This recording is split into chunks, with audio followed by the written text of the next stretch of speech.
Cool. So I just want to, it's a bit of a weird situation to be in, isn't it, really? To be holding a talk in these conditions, but you know what? We'll get on with it. The show goes on. So this is the first of hopefully a series of talks that we're going to be holding over the next couple of months here at the college, held by hopefully a range of different lecturing staff, including Aaron, who's kindly stepped in today to cover for Brian, who's not very well. And what we're going to do today really is just talk about, firstly, I'm going to talk about the climate crisis.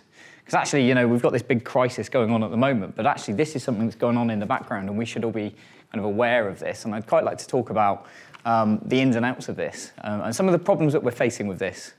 Aaron's then going to talk about the current COVID-19 outbreak, and he's kind of stepped in. I asked him yesterday if he'd do it, so it's all kind of last minute, but he's prepped, he's ready. Yeah, he's looking like he's ready. So the main focus of this talk is looking at, oh look, there's some latecomers. You're late. Come on, quick. Sorry, Dad. Get that on film. Get that on film, yeah, definitely. That goes into it, doesn't it? Cool. So the main reason I'm doing this talk is because I was asked by a political group to, I forget, I'm not meant to walk over there, am I? To do a talk about the climate crisis, to kind of give an update to a load of people that weren't experts about the current situation and what government are doing about it. And I thought it was a good opportunity to kind of share with you guys. I think you guys probably are a higher level than the audience that I pitched to before, so I'm going to kind of slightly change the way I do the talk. And there is going to be stuff that you already know, so I'm going to try and make sure that I push through some of the science behind it, because you probably know it. I don't want to teach you guys how to suck eggs. But I want to get to the stuff towards the end of the talk, which is the really important stuff. It's like, what we're going to do about this. So there's a lot of bad news, a lot of, you can get a bit depressed about the climate, but actually there's a lot of good stuff going on. There's a lot of stuff that I want to share with you on that front. Now, to start with, what I want to do is I want 3 volunteers. So hands up, or I will pick on Curtis. 3 volunteers. Go on then. 3 volunteers. Come on, Curtis. Can I have someone from here? Aaron? Aaron, can you come and volunteer? And should I pick on... who's willing to come up? I'm not willing. But You're not willing, and you're not able. Should I pick on Liz? Liz, I'm going to pick on you. Come on, then. I want contributing. You can have that one. And you can have that one. my life. Now, what I wanted to talk about, to start with, is I want to talk about Goldilocks. So we all know the story of Goldilocks. Do we know the story of Goldilocks and the 3 bears?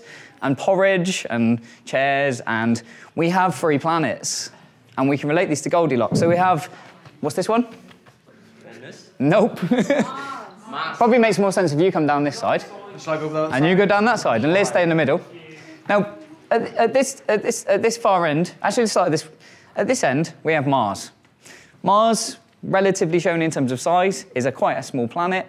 And what we find on Mars is it has an average surface temperature of -63.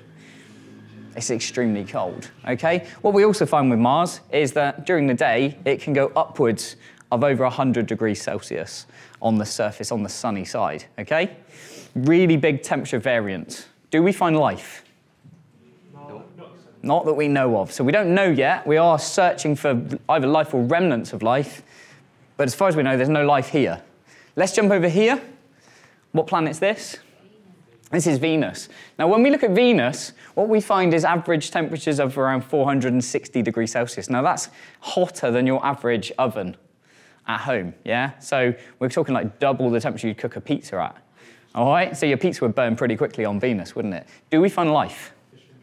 No. Now, what we tend to find is all 3 of these planets sit within what we know as the Goldilocks zone.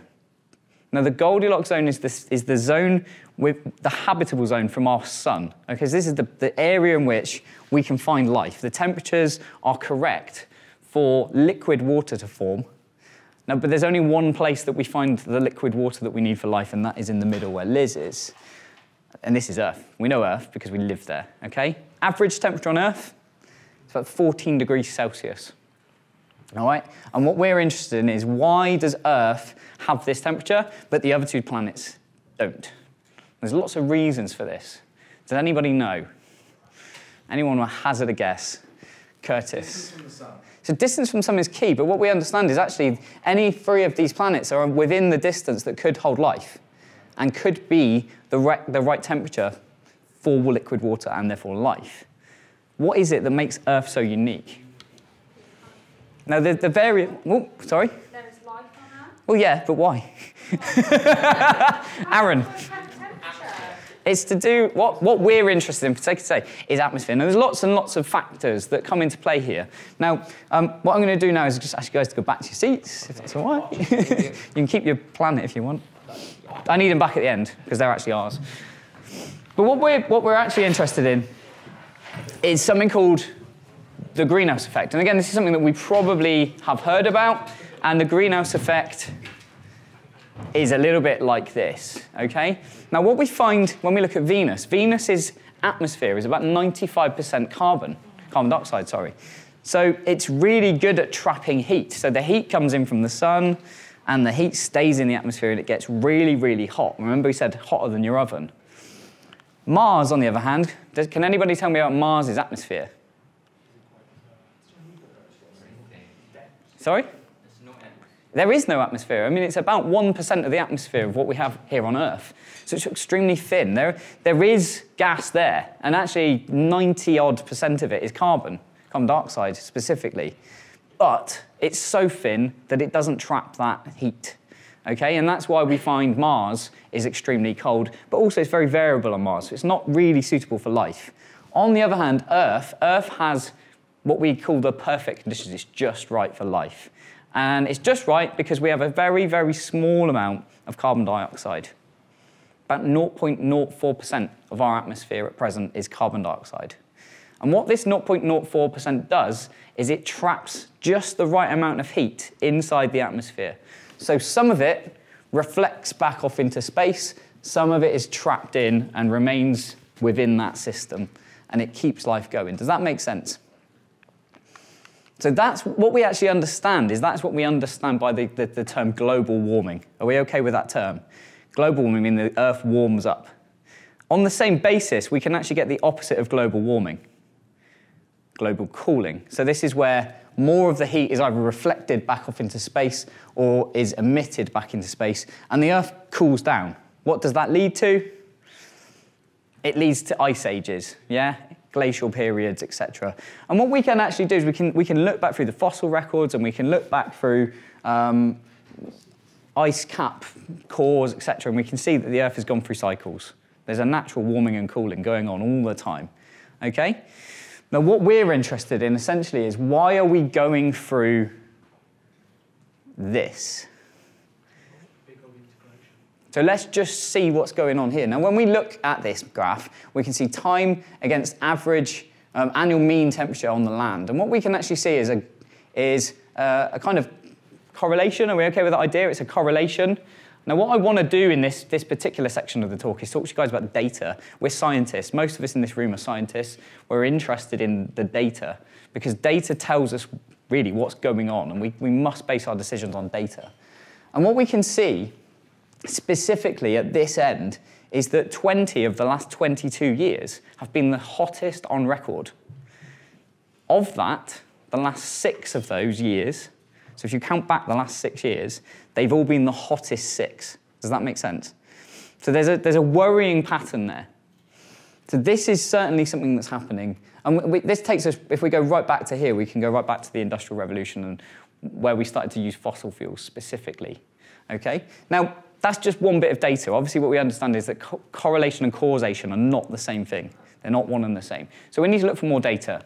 So what we do is we start looking at this. This is a major, major problem that correlates with the temperature on the land. So what we can see here is that in 1980, satellite images showing us that there was there was nearly 8 million square kilometers of ice at the polar ice caps.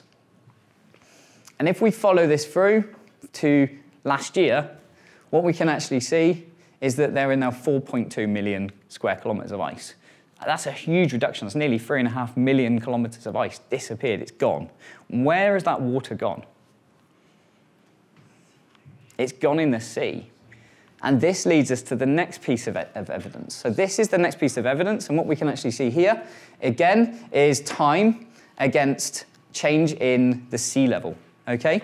And what we can see is from 1993 up to 2017, which is this particular graph, obviously we could take this forward to 2019 or now, is that we've had an increase in almost 7 centimetres in our sea levels, on average. Is that a lot? Is that a lot? I mean, think about the time period. We're talking like 1993 to 2017. It's not a very long time, and it's gone up quite a bit. And if we multiply that over decade after decade after decade, suddenly you've got 1 metre, 2 metres, 3 metres. And what do you guys notice about this trend? What's it starting to do? It's beginning to accelerate, so it's starting to increase more. Now what this does is it puts areas like, I've just used an example here of East Anglia. So this is the east of England, and all of this red area is at risk of coastal flooding. So if the sea levels continue to rise, all of this area is going to be flooded by the sea. Now we can relate this to areas like the Netherlands. The Netherlands, extremely flat. Most of it is below sea level, it's going to flood. Bangladesh, it's another area, very flat, it's going to flood. There's lots of islands around the Pacifics that are going to flood, and they're going to disappear if this trend continues. Okay, so it's another worrying piece of data. Now, this is a really good one. I love this because you get this from climate deniers all the time. Oh, it's fine, it's just natural warming. We're going to go back down again at some point. And what I want to do at this point is I want you guys to think about, where's Earth? Earth's a system. Earth's a system floating around in space, and that's floating around the sun, okay? Everything in there is in there, so all the atoms that make it up and is all there. There's nothing else going in and out. The only thing that goes in and out of that system is what? The sun's energy, radiation. So the only thing going in is the sun's energy, okay? So the only thing that can make this heat and cool really is the energy going in or the energy coming out. It's just a simple physics idea, yeah? Now what that means then is that actually we could relate these changes that we've seen, this data, to solar activity. Now, if we look at solar activity, here is our temperature over time, and here is our recent solar activity. What's it doing? So just here, it's going down. Solar activity is decreasing. Can we blame the sun?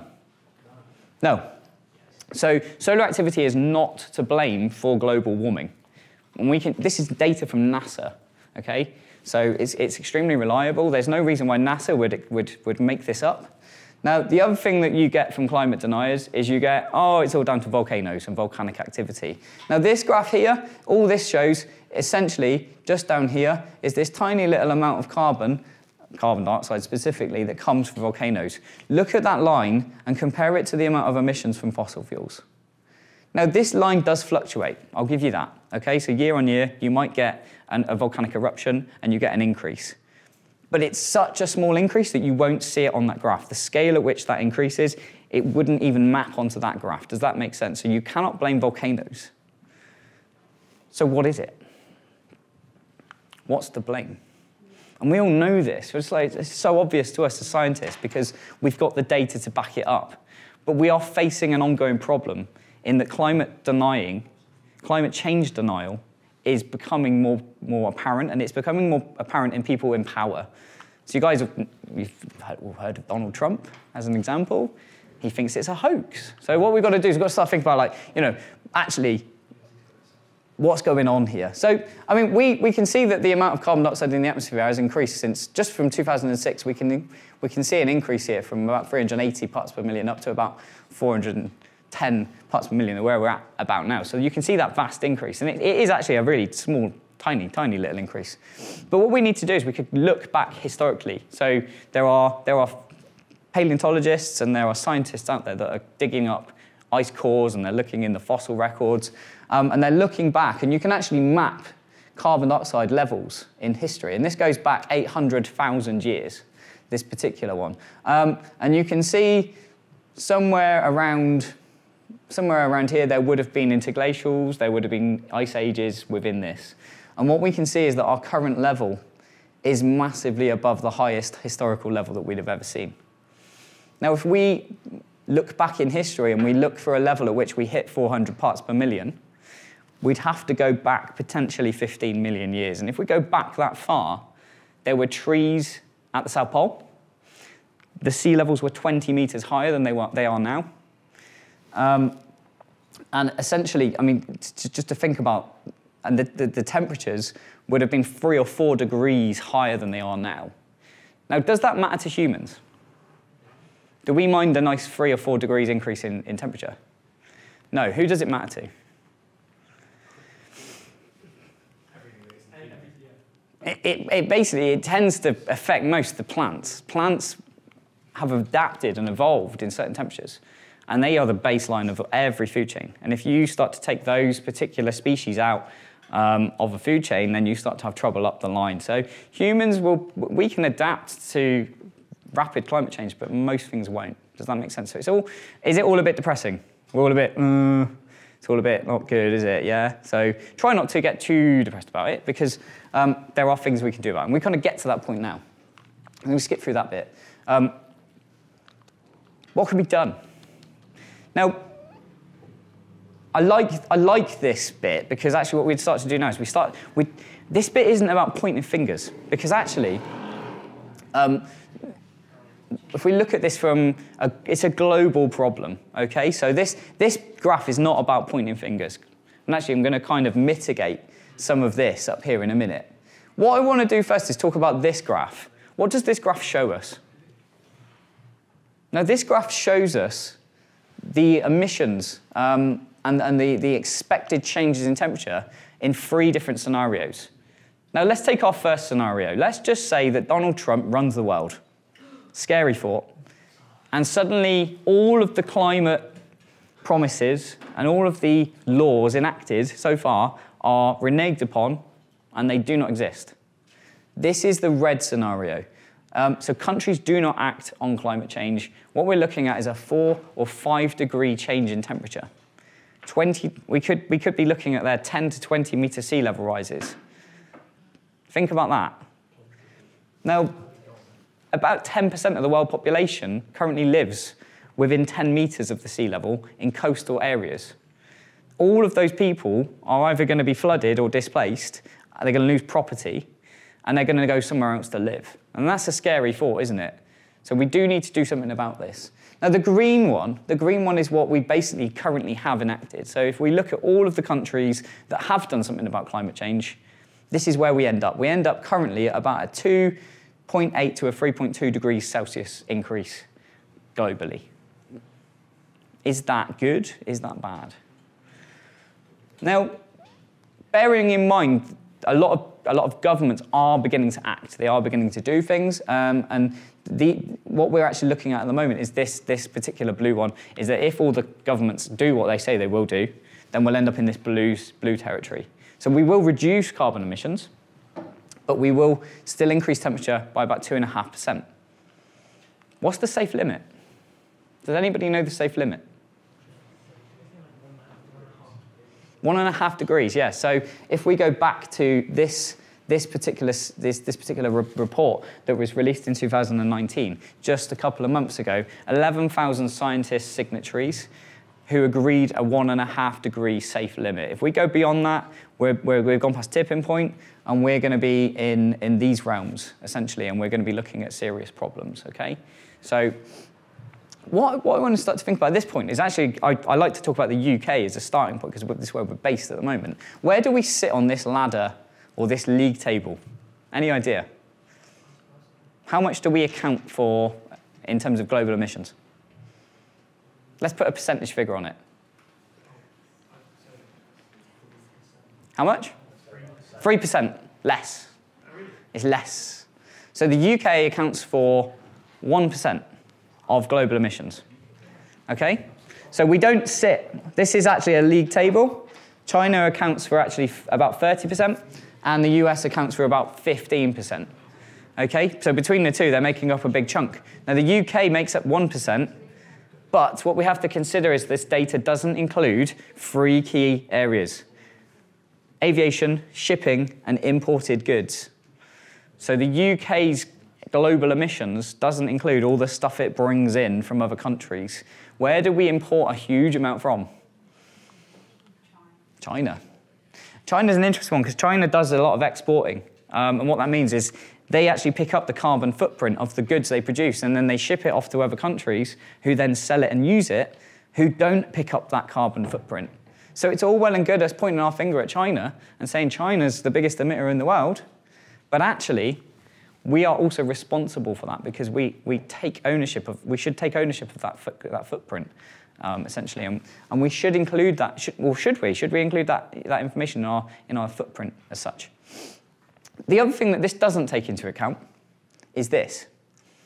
So this particular infographic shows the carbon footprints of 4 of the largest petrochemical companies in the world. Heard of them? BP, Shell, ExxonMobil. Now, if you add up the carbon footprints of these 4 businesses and compare them to the entire carbon footprint of China, who's emitting more carbon? Now, these guys are emitting the carbon for what reason? It's all about profit. Yeah, it's all about profit. It's all about shareholders. So these guys do it for shareholders. This is a whole country. And who's holding these guys responsible for their carbon emissions? And who takes responsibility for their carbon emissions? Are they British? Are they American? You know? And it's that kind of thing that we need to start to think about. Okay? So again, it's not about finger pointing. It's about thinking about the bigger picture. Who's doing the most emitting? Now, the UK is actually doing quite a lot. It is doing quite a lot, and it has reduced its emissions from around. It really kicked in around 2008 when the Climate Change Act was introduced, and we have reduced our emissions as such. We are currently on target to meet our 4th carbon budget, which is this one just here, but we're not under current policy on track to meet our 5th budget, if that makes sense. So we won't meet that target, and we're not going to aim to get to here. Now, what is our overall aim? I think some of you guys over this side actually know what the overall aim is. We are trying to get to net carbon zero. Yeah, it's net carbon zero. What that actually means is that on the balance of things, your carbon emissions are zero, but actually you can still stick it up in the atmosphere if you draw it back in with things like trees or carbon capture and things like that. So what I want to just think about to start with is actually, what should the UK government, this is just the UK government as a kind of starting point, because actually we could lead the world in this particular field. What should we do and what are we doing? So we're going to be moving towards an electric car-based system. Is that going to work? What do we think? Are we going to be able to reduce our carbon emissions through that? To an extent. What's it based on? Now, that's what this image is for. Now, currently, we get a huge amount of our electricity from gas and coal. So we need to move our electricity generation to a more green approach. Okay, so wind, solar, possibly geothermal, some hydroelectric can go in there as well, and those kind of things come into play. Transport comes in, and insulation of homes is quite key as well. Now, these kind of things are they're talked about a lot, and there are these kind of pledges in place. What I wanted to get to is actually what can I do, okay? So what I want you guys to think about is like, what can you actually do as an individual? Because there's a lot of stuff going on around us to make this stuff work. And I really like this quote, and this quote really, for me, sums up what this whole movement should be about, and it's about changing small things. If you make small changes, you can make the big things change. Okay, and there's a really good example of that in LED light bulbs. And LED light bulbs were revolutionary when they came about, because essentially, by everyone beginning to buy them and install them, we could reduce our energy consumption by a huge chunk. And that's just one example. Now, what can you guys do? Okay, so I've put 7 key things that you can do as individuals to reduce your carbon footprints.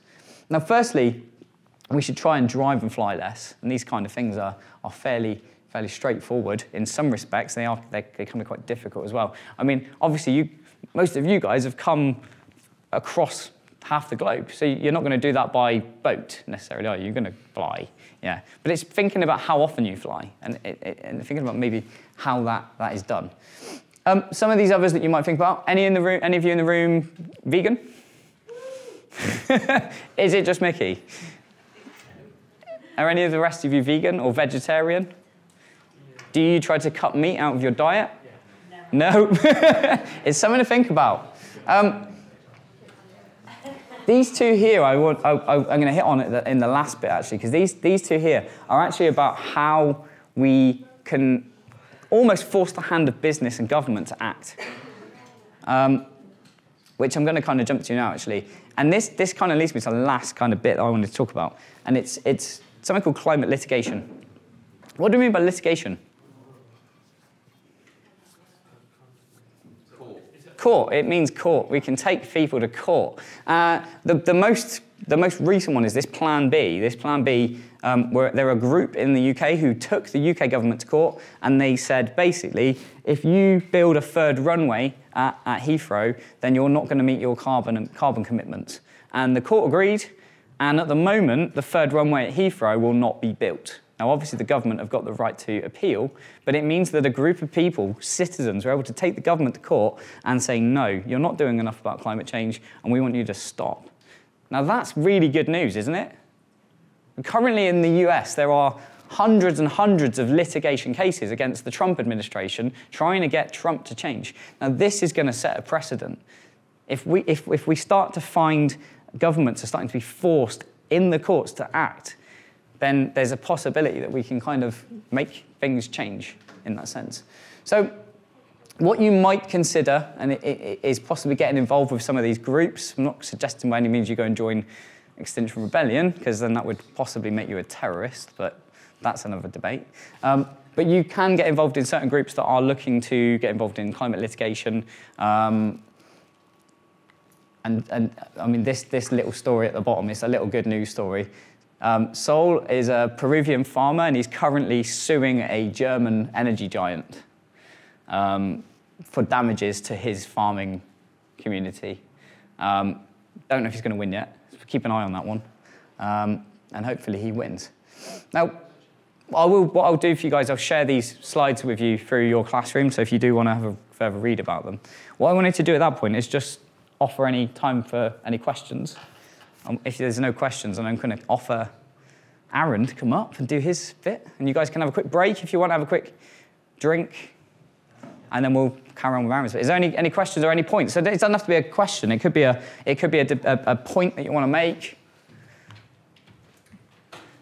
It's just all a bit ironic. It's a bit ironic. Why? The people that are supposed to be the leaders on climate change are being sued for their action on climate change. This is really ironic. But isn't it a good thing that we can take the government to court and force them? Well, the government only write the laws, don't they? So it's good that the citizens can force the hand of the government. Yeah. If they don't act. You should follow them. Yeah. It's like the whole police thing. It's laws and stuff. Lucy. Is this COVID gonna help climate change? Well, I don't know. I don't want to ruin Aaron's thunder, because Aaron might be mentioning some stuff around the climate. Are you going to? No, or shall I? Crowbar in. Huh? I can crowbar in. He's going to crowbar in. I personally, I think we will notice the effects of humanity shutting down in the next couple of weeks, and it's going to be really interesting. And there are some news stories related to this. Yeah, there's some really interesting maps of Italy from space where you've seen the air quality improve. Yeah. Due to industrial shutdown. Yeah. Cool. Any other questions or points or? Cool. Well, Aaron, do you want to come on up? Yeah. Thank you very much.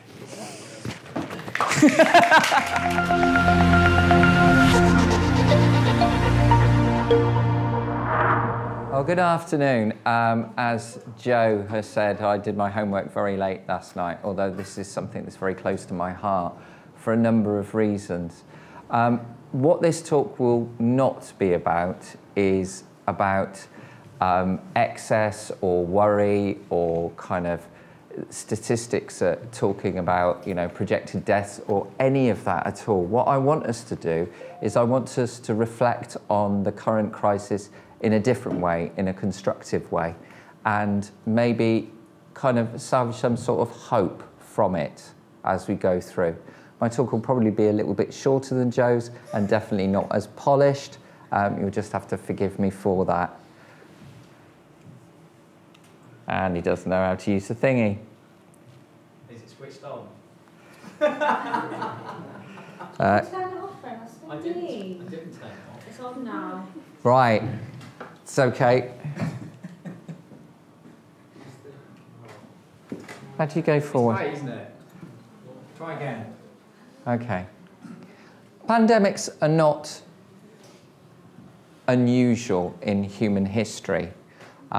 Throughout the early period of our species, for a good almost 100,000 years, we lived outside of civilization and population densities were quite low.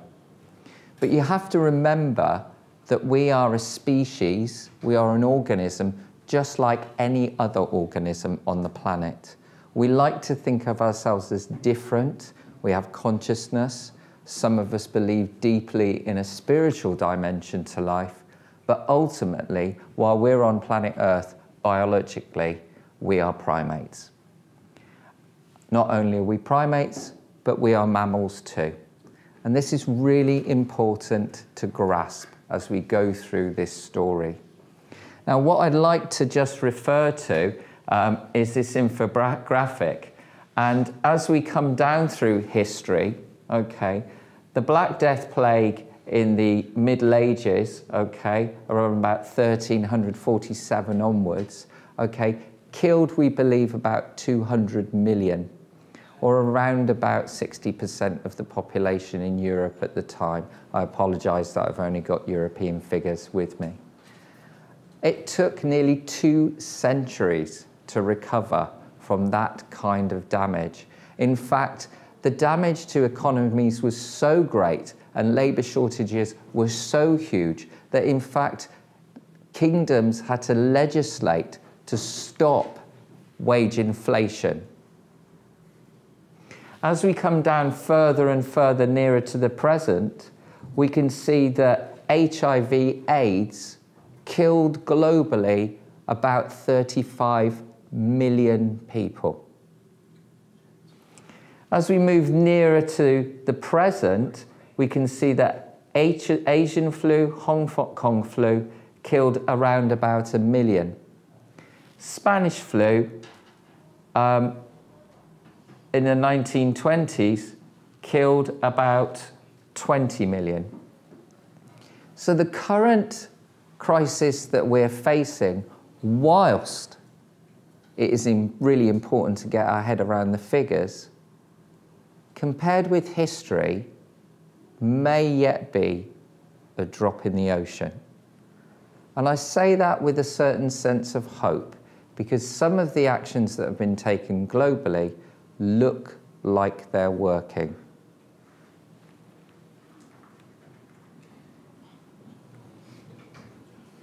Coronavirus.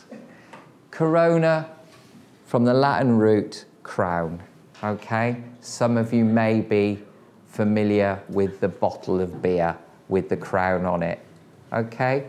It's a beautiful virus, and it belongs to a family of viruses that are the coronaviridae that come in 2 forms, A and B, and they're found globally within the mammal population.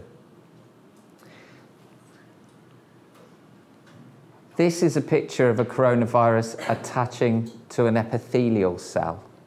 Coronaviruses cause, in general, respiratory diseases. You'll be familiar with the coronavirus because almost everybody in this room has had a coronavirus infection, because 4 of the coronavirus strains cause common colds. And the thing about those is they tend to only infect the epithelial lining of your upper respiratory tract. So they might make you feel a little bit rotten for a few days, and some of you, especially us men, might think that we've had influenza, but actually we've just had a cold. So, what's the difference with COVID-19 or SARS-CoV-2 as it's now known?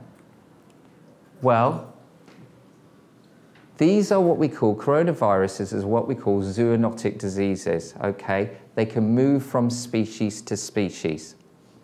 So in the case of the coronavirus outbreaks that we've had recently, which include SARS and MERS, that you may well be aware of, and I'll come back to them in a minute, they've jumped the species boundary from one mammalian population into the human population. And usually, what happens in each of these cases is that as a consequence of population expansion and industrialization, communities that have some resistance to those infections, so they're carrying them already, are coming into contact with people who are what we call immunologically naive and have very little immunity. And this is something that isn't going to go away, all right? As the world changes, as we're moving into new territories through urbanization and people are moving out of rural areas, we are going to be coming up against each other with a different range of diseases. And those of you who are aware of the march of colonialization, and I'm sure many people in the room are acutely aware of that, will know that when Europeans went to new lands, they brought with them new diseases. And especially in the Americas, bringing syphilis, they wiped out populations. So again, this is not new. SARS came from a civet cat in 2003, and MERS came from the dromedary camel, okay? Kingdom of Saudi Arabia was involved in 2012. But actually, we believe that NL63, which is a coronavirus which causes a lower respiratory tract infection and has been studied recently, may have actually crossed that species boundary from bats in the 1100s. Now, we don't know that for definite, but immunological and genetic studies have given this kind of figure. Well, what does that mean? It means that crossing the species boundary through zoonotic infections is an ancient thing, and that humans have adapted over time to build up immunity to these diseases. There's also one called OC43 that we believe came from cattle in the 1800s. Now, Wuhan COVID that we believe has spread from that centre, okay, if I've said it wrong, I apologise. I would say there are two things that are worth bearing in mind.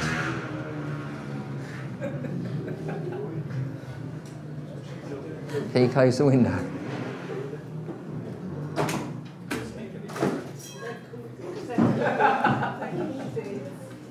That whilst the epicenter of this particular outbreak is China, in fact, globally, the potential for a pandemic to arise exists. And like I've said, the last MERS outbreak in 2012 came from the Middle East. Now, one of the problems with the current infection is twofold. And get my notes. One of the problems with the current infections are twofold. One thing you probably don't know about coronavirus infections is that we are actually relatively lucky with the ordinary cold viruses that we have, because coronavirus is a little bit sneaky, and it can infect what we call dendritic cells. And dendritic cells are helper cells in the immune system. Now, if the infection is in your upper respiratory tract and you're a normally healthy person, then a cold isn't going to cause you a lot of damage, even if it makes you slightly immunocompromised, okay, lymphonemic, for a little bit of time. But the difficulty with coronavirus is that whilst 81% of people only get it as an upper respiratory tract infection, okay, it doesn't really progress much further. In a small proportion of those infected, it moves into the lungs. Now, the lungs are a barrier between the inside of your body and the outside of your body. It's where the alveoli are. And the alveoli, the air sacs, are epithelial cells. They're one cell thick, and they come into very close contact with capillary cells because of that gas exchange that needs to happen. Now, here's the thing. You're breathing in external air laden with bacterial, fungal, and viral particles. And to stop any of that getting into your body, your immune system has got to be able to respond. And right down in those alveoli sacs are dendritic cells. Now, if those dendritic cells are infected by coronavirus, they're effectively taken out of the game. Now, the body's immune system will respond eventually. It will come back. It's clever enough to adapt to that situation. But unfortunately, what can happen during the delay, and this is why the disease is so serious, is that it causes an inflammatory response. And that inflammatory response leads to the buildup of fluid in the tissues. And that fluid is what makes people compromised in terms of respiration, which is why so many people need to be on respirators. Now, so the problem can be that if we don't have access to good respirators, then there can be death for certain age groups. But here's a couple of fun facts. First of all, one of the things that we do know is that children between the age of 0 and 10 seem to be largely unaffected by the COVID-19 disease, SARS-CoV-2. And we don't know at the moment, because there are a lot of unknowns, why that is. However, there is a best guess theory. And one of the theories is that because children's immune systems are so poorly developed, that the inflammatory response doesn't kick in the same way, and that actually saves them. Now, something very similar happened during the Spanish flu in the early part of the 20th century. That killed mainly fit and healthy people. And we know the reason why it killed fit and healthy people is because the way the virus affected people, it turned their immune systems against them. There was a massive, what we call histamine cascade, and people who were fit and healthy died through almost like an allergic reaction. So what we can say about coronavirus is the very young are protected. We know the elderly are less well protected, and we know that people in between with underlying health conditions, or people who are exposed to very high levels of virus, for example, those working without proper protection, or those who are inadvertently exposed in healthcare settings, they are the most vulnerable. So the question is, what can we do? What should we be doing? And one of the things I would like you to consider is how our individual actions can contribute to a successful outcome in this situation. One of the things I would like you to think about is not panicking, okay? At the moment in the UK, we've seen what I would say is a bit of panic buying. We've all seen the toilet rolls going off the shelf. Who knows what those toilet rolls are going to be used for, but I hope to goodness nobody is blowing their nose on a piece of toilet paper that's been hanging next to a toilet, because that's the best way of infecting yourself with Lord knows what, because every time you flush that chain, unless you put the lid down, there's an aerosol of bacteria and viruses just floating around in the atmosphere. So if you're going to blow your nose, blow it on a tissue, that's in your pocket. If you sneeze, if you don't have a tissue, if you sneeze, where should you sneeze? The crook of your elbow, okay? I would like us to think about the vulnerable. I went round to see my neighbour, and because this is being filmed, I'm not going to mention her name, but I popped round to see her last night. She's 70 years old. She's just lost her husband. Not only that, she's lost her son in 2 months' period. So there's not even a headstone on the grave. She's on her own. Her remaining family are her daughter-in-law and her grandson. But they're grieving at the moment, so things aren't easy. That family has lost a son and a father and a significant wage coming into the family. So she's very isolated. The neighbours are going around checking on her, making sure that she's okay and reassuring her that if she needs anything, there's plenty of people on hand to help out and support. I've flown my elderly parents in Spain. They're all right, they're sorted. But everyone is touching base with each other to make sure that they're okay and make arrangements to make sure that if anyone does need to be isolated, that they can be supplied with food. Because here's the thing, if you shop online, it can be up to 2 weeks now to get a slot for food. So I would invite you to think about those around you and make sure that they have arrangements in place where if they're running out, somebody around can help support them. Here's another thing. While we're shopping for ourselves, have we forgotten food banks? Because if the economy slows down, more people are going to need access to those food banks. So this weekend, I'm going to be donating to a food bank. Now I'm in front of a camera and I'm making myself sound like such a saint here, aren't I? And it always reminds me of the days when I used to give assemblies when I was ahead a year, when I had to be perfect. But I'm not perfect. I know I'm not. None of us can be perfect. But what we can do is contribute. Social distancing, making sure that we self-isolate if we're feeling sick, those sorts of things. But mainly, I would say, is social contact to reassure people, show them they're loved and cared for, because I think in times like this, that's the best way of strengthening society. Now, I was going to show you a video of Italians standing out on the balconies, singing to each other while they're all in isolation, but I think a lot of people have seen that already. And I think that the way that different cultures have responded to the current crisis says a lot about social bonds and social contact. I'm not sure if the English will be standing on their balconies singing or watching Sky and Netflix.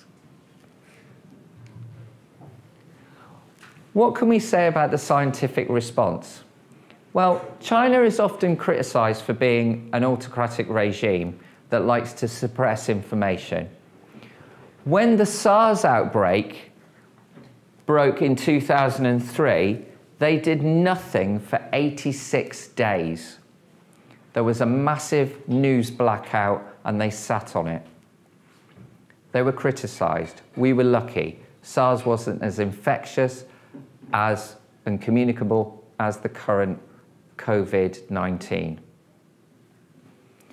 In this situation, there was a delay of 23 days that the Chinese have recognised.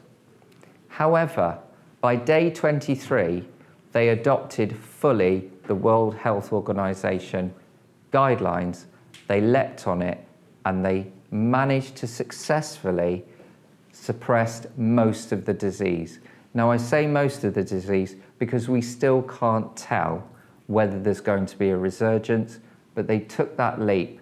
And that gave other countries a window to get themselves ready. Whether we've used that window or not effectively, only time and history will tell. But cases in China are declining. So there is something to be learned from the Chinese in the way that they've dealt with this. Not only that, but the Chinese have actually sent experts out to Italy to support the Italians in the fight against their coronavirus outbreak because they are the epicenter. Italy is in a difficult position. One of the reasons why the Italians are getting it so bad is they have the largest elderly population in terms of proportion of population of any country in the world. And that means that they have very, very vulnerable communities there. But like I said, I'm really wanting to talk about hope. So I'm going to segue slightly. One of the hopes that we've got is that we will have a vaccination. Now, on the downside, what we can say is that up to this date, we've never managed to produce a coronavirus vaccine for the common cold. Okay. But science moves on. It's on a relentless march. And the Coalition for Epidemic Preparedness, CEPI, which is a not-for-profit organisation, has been working on coronavirus preparedness since the SARS outbreak, okay, in 2002. And so they've got some really good molecular models, and working on the information that came out of China after the Chinese had looked at the RNA genetic code, a candidate vaccine has been produced in the United States by Boston-based biotech firm Moderna.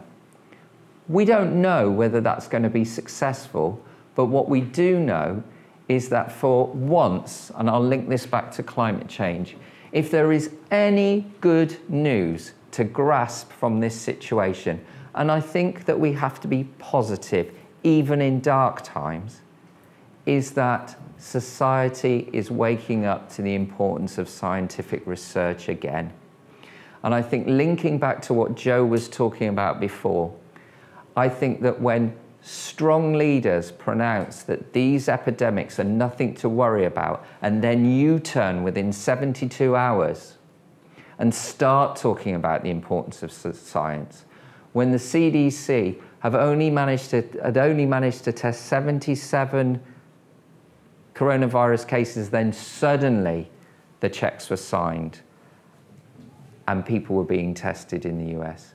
You can see that culture could change. Now, nobody wants to profit from doom. That's not what I'm saying. What I'm saying, though, is scientists, as scientists, you know that sometimes it's difficult to be taken seriously because of the wealth of misinformation that surrounds any scientific topic. But I think in these circumstances, there is a measure of clarity that is coming through because the general direction of travel has to be developing vaccines. That's going to be put at the forefront. Let's look at a little case study. So hopefully you can see these figures. In 2014, the number of deaths associated with influenza, completely unrelated virus, was 28,000. So the UK lost 28,000 souls. If you're interested, look at it globally. It was a bad year for flu. Then it was brought down 2015-16 to 11,000. It peaked again in 2016-17. 2017-18, there was a little bit of a problem with targeting the right flu vaccine, and the levels shot through the roof again. But the National Health Service, working on WHO guidelines, targeting the right vaccine, targeting the right people. I have asthma. I get a message on my mobile phone telling me to go and get my flu jab. Lots of people get them. You go and get your vaccine. They won't leave you alone until you get it done, okay? You get the same text over and over again. These kinds of systems brought down that fluctuating average last year to 1,692 deaths. Now that's 1,692 people who lost their lives too soon, and any death is a death to be regretted. whether it's a road accident or an illness or a heart attack. But the point is this: health services and policymakers and scientists and pharmaceutical companies, when they work together, they can change the world. So we have to move forward with hope. We all have our part to play, and as scientists, I hope you can see that. Thank you very much.